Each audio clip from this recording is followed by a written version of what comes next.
સૌપ્રથમ ગાંધીનગરની વાત કરીશું। ગાંધીનગરમાં સર્વ શિક્ષા અભિયાન હેઠળ કામ કરતા શિક્ષકોની અટકાયત કરાઈ છે।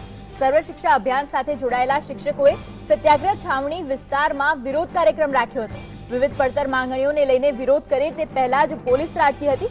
શિક્ષકોની અટકાયત દરમિયાન પોલીસ સાથે શાબ્દિક બોલાચાલી પણ થઈ હતી। પડતર માંગણીઓને લઈને શિક્ષકો રજૂઆત કરવા જાય તે પહેલા જ અટકાયત કરવામાં આવી હતી। સંવાદદાતા મલ્હાર જોડાઈ ચૂક્યા છે। મલ્હાર, શિક્ષકોની અટકાયત કરવામાં આવી છે। સર્વ શિક્ષા અભિયાનના શિક્ષકો છે તેઓ રજૂઆત કરે તે પહેલા જ અટકાયત શા માટે કરવામાં આવી, શું છે વધુ વિગત?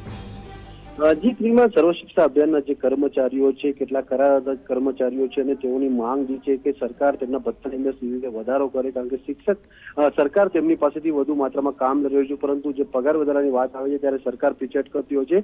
છેલ્લા 20 દિવસથી આ લોકોની વિવિધ માંગો લઈને સરકાર સાથે વાટાઘાટો ચાલતી હતી, પરંતુ તેઓની માંગ નહીં સંતોષાતા અંતે તેઓએ આજે સત્યાગ્રહ છાવણી ખાતે વિરોધ પ્રદર્શનનો કાર્યક્રમ યોજ્યો હતો। જોકે વિરોધ પ્રદર્શનનો કાર્યક્રમ શરૂ થાય તે પહેલા જે પોલીસ જે સેક્ટર 7 છે તે ઘટના સ્થળે આવી પહોંચી હતી અને જે આયોજકો હતા તેઓની પૂછપરછ કરી હતી, તેઓને ડિટેન કરવાનો પ્રયાસ કર્યો હતો, જેના પગલે અન્ય જે કર્મચારીઓ હતા તેઓએ પોલીસ સાથે શાબ્દિક પ્રહારો કર્યા હતા। એટલે કે જે બંને પોલીસ અને સર્વ શિક્ષા અભિયાનના જે કર્મચારીઓ હતા તેમની વચ્ચે બોલાચાલી થઈ હતી। ત્યારબાદ પોલીસે તમામ જે દેખાવકારો હતા સર્વ શિક્ષા અભિયાનના તે તમામ લોકોની અટકાયત કરી લીધી છે અને અત્યારે તેઓને આજના દિવસ પૂરતું એટલે કે લગભગ સાંજના 6 વાગ્યા સુધી નજરકેદ રાખવામાં આવશે। સીધી રીતે એટલે કહી શકાય છે કે જે રીતે વિરોધની વાત સામે આવતી હતી તે પહેલા જ પોલીસે આ વિરોધને ડામવા માટે તમામ જે કર્મચારીઓ હતા તેઓની અટકાયત કરી લીધી છે।